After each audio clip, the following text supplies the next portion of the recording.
欢迎观看《中华上下5000年》，我将为您在这里讲述古今大小事宜及人物历史。接下来，我将为大家讲述今天的故事。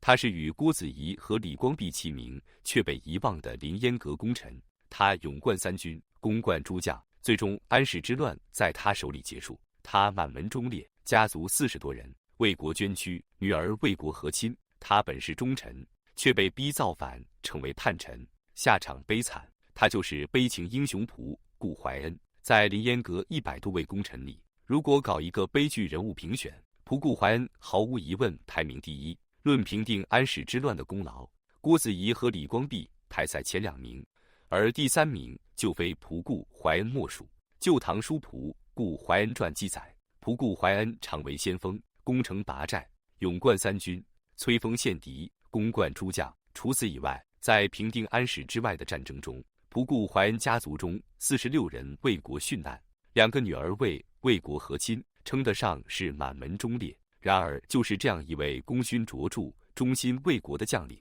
日后却如同《水浒传》里的林冲一样，逼上梁山，被迫造反。那么，历史上的仆顾怀恩究竟是个什么样的人？他又是如何从一个忠臣变成叛臣？仆顾怀恩出身铁类族9大姓之一的仆顾部，其祖上在归降唐朝后，世世代代为唐朝把守西北边境。年轻时的仆顾怀恩先后在大唐军界的2位大佬级人物王忠嗣和安思顺麾下效力。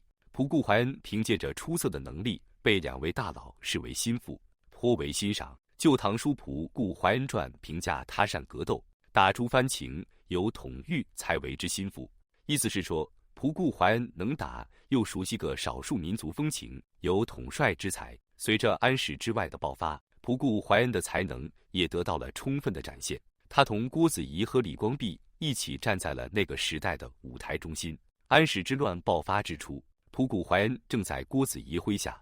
肃宗前往灵武登基的时候，仆顾怀恩跟着郭子仪来到灵武，拥护肃宗。这一点非常重要，因为肃宗是舍弃了他父亲玄宗而来，身边只有大约2000兵马，等于是赤手空拳，所以军方的支持至关重要。也正因为如此，仆顾怀恩有了拥立之功。肃宗的小朝廷刚刚建立铁勒部落，铜锣依附安禄山，充当叛军的急先锋，入侵朔方郡，今宁夏灵武西南。此时刚刚在灵武登基的肃宗可谓是处境危险。当时仆顾怀恩之子朴顾彬率兵出战，却兵败而降，之后又趁机逃回仆顾怀恩，为严明军纪大义灭亲，将儿子斩首示众。此举令平叛将士受害无不疑当百，最终在仆顾怀恩的指挥下击败铜锣，解除了叛军对灵武的威胁。这一战正是仆顾怀恩的大义灭亲，稳定了军心，保护了唐朝新政府的安危，为之后大唐王朝展开反击奠定基础。在之后的平叛之战中，仆顾怀恩身经百战，战勋卓著。在收复长安的香积寺之战中，叛军设下伏兵，欲夹击唐军，被仆顾怀恩识破。仆顾怀恩率领回纥骑兵杀的叛军匹马不归，贼乃大溃，全歼叛军埋伏的精锐骑兵，使得唐军在战场逐渐占据优势，最终击败安史叛军的2大悍将安守忠和李归仁。原本仆顾怀恩有机会生擒这2位悍将，最终因广平王李煜的犹豫不决，错失良机。可以说，香积寺之战，唐军最终能够胜利，仆顾怀恩功不可没。香积寺之战后，唐朝顺利收复长安，此战也成为了安史之乱的转折点。后来，仆顾怀恩作为副手，跟随李光弼转战河北地区。史书称，仆顾怀恩摧锋陷敌，攻冠诸将，意思是说，仆顾怀恩常常一马当先，冲锋陷阵，功劳力压诸将。然而，老子英雄而好汉，他的另一个儿子仆顾阳，作战勇猛程度比起他父亲来有过之无不及。军中人称斗将，这一对父子猛将南征北战，立下汗马功劳。然而仆顾怀恩却也有一个致命弱点，那就是其性格。旧唐书仆顾怀恩传记载，怀恩为人雄毅寡言，应对舒缓，而刚决犯上，始居偏僻之中，一有不和，虽主将必构怒之。意思是说，仆顾怀恩有着将领应有的气质，沉稳寡言，并且但凡与上司意见不同，必然会直言不讳，甚至破口大骂。三国志中，荀彧也曾评价袁绍手下的谋士田丰刚而犯上，意思是说田丰这个人过于刚直，总是冒犯其领导袁绍，这也导致他多次向袁绍进言而不被采纳。而仆固怀恩正是如同田丰一样，才大而刚直，在与领导关系的相处方面做得不到位。早年仆固怀恩跟随郭子仪，郭子仪性格宽厚隆重，又素重怀恩，因此对他的不敬睁一眼闭一眼。然而跟随李光弼后，因李光帝军纪严明，执法严肃，法不怠下，导致仆固怀恩表面上对李光弼隐忍，内心却对其十分不满。在随李光弼收复东都洛阳时，仆固怀恩故意不听李光弼军令，将帅失和，致使唐军惨遭失败。后来唐肃宗将邙山之败归罪在仆固怀恩身上，明升暗降，将其解除军权。有道是性格决定命运，仆固怀恩桀骜不驯的性格使他无意中得罪了许多人，这也为后来仆固怀恩的悲惨下场埋下伏笔。不久，叛军内部不断分裂，史朝义在杀死附近14名后，接替了叛军统帅的位置。唐太宗即位之后不久，史朝义以唐朝即将崩溃为由，引诱回纥与其联合攻唐。为了趁乱大捞一把，回纥登里可汗亲率10万大军紧逼关中。唐朝听到回纥入侵的消息，朝野震惊。仆固怀恩曾出使回纥借兵，为了结好回纥，仆固怀恩主动将女儿送去和亲，嫁给了可汗之子，而他的女婿就是回纥的登里可汗。作为登里可汗的老丈人，此时仆固怀恩被唐太宗重新启用，朝廷诏令仆固怀恩前去会见自己的女婿，来化解干戈。然而仆固怀恩自被褫夺兵权，就深知已受猜忌，在朝中又目睹权宦狼狈为奸，陷害忠良，更是心惊肉颤。他也担心与率10万精骑觊觎大唐的女婿相见，无疑是凶多吉少，于是坚决不去。唐太宗为解除他的顾虑，特此免死铁劝，让他放心前去。仆固怀恩无奈与女婿在太原来了一次会面，对女婿陈述利害，成功说服女婿调转枪口，协助唐军讨伐史朝义。10载，可汗大悦，遂请合助讨朝义。由此仆固怀恩重返军中，担任唐军前线总指挥。在他的指挥下，唐军与回纥军最终击败叛军，收复洛阳。随着史朝义无路可走，上吊自杀，其余部分叛将纷纷投降，最终安史之乱算是在仆固怀恩的手中就此结束。而此时仆固怀恩立下了挽狂澜于极道的砥柱之功，威望也算是达到了顶点，连大佬郭子仪都心甘情愿地当他的绿叶。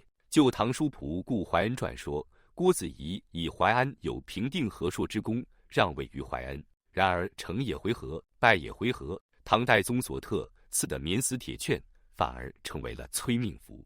不出仆固怀恩所料，这件事后来也成为他被人猜忌诋毁的开始。随着安史之乱的平定，兔死狗烹的传统戏码也开始上演。郭子仪与李光弼或遭明升暗降，或被冷落弃用。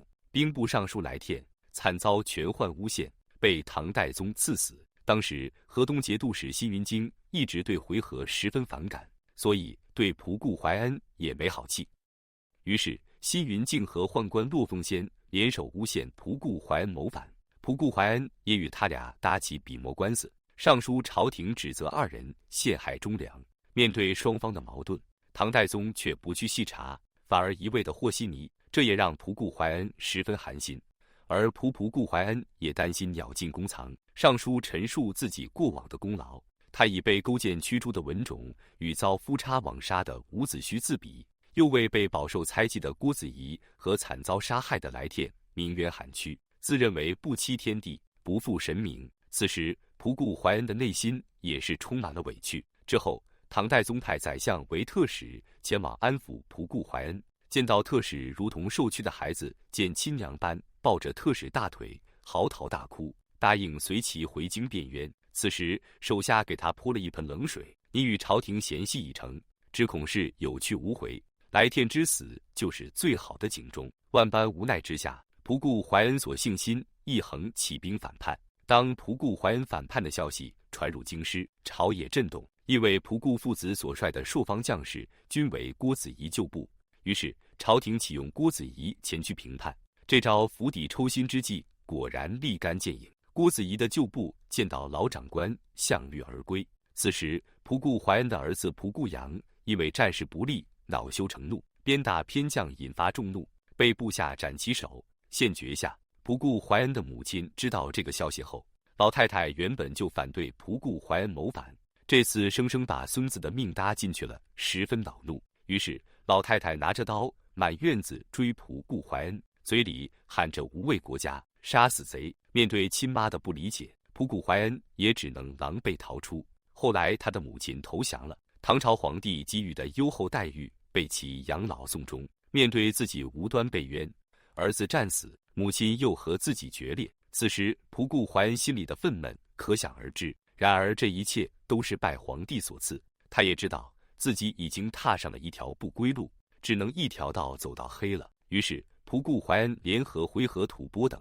率领数十万大军铺天盖地直逼长安。此时唐朝面临着安史之乱后又一次重大危机，幸好郭子仪挺身而出劝阻回纥，形势才稍稍缓和。紧跟着又发生了一件大事，仆固怀恩在前往长安的路上暴毙而死。就这样，一代名将就此陨落，令人唏嘘感叹。纵观仆固怀恩的一生，他是个功臣，又是个叛臣，可谓充满了悲情色彩。在《资治通鉴》中，司马光出于维护皇权的目的，将其列入叛臣传中，显然并不客观。在那个时代，名将来天之死已经为他敲响警钟。李光弼也因宦官谗言而不愿出兵勤王，最终忧郁而死。有道是兔死则狗烹，在那个时候，仆固怀恩别无选择。对于仆固怀恩来说，有必要为了这样愚蠢而不公正的忠诚付出生命的代价吗？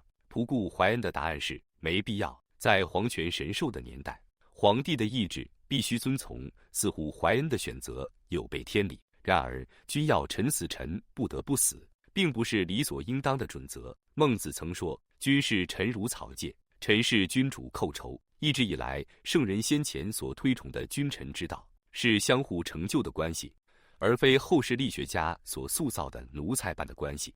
而对于仆固怀恩而言，满门忠烈却图四死狗烹，连最后一份清白都无法保全，这是他的悲剧，也是大唐气度消亡的悲剧。感谢大家的观看，欢迎大家在下方评论区讨论。如果你喜欢这类历史，记得点击订阅我的频道，并分享给更多的人，这会对我帮助很大。再次感谢大家的观看。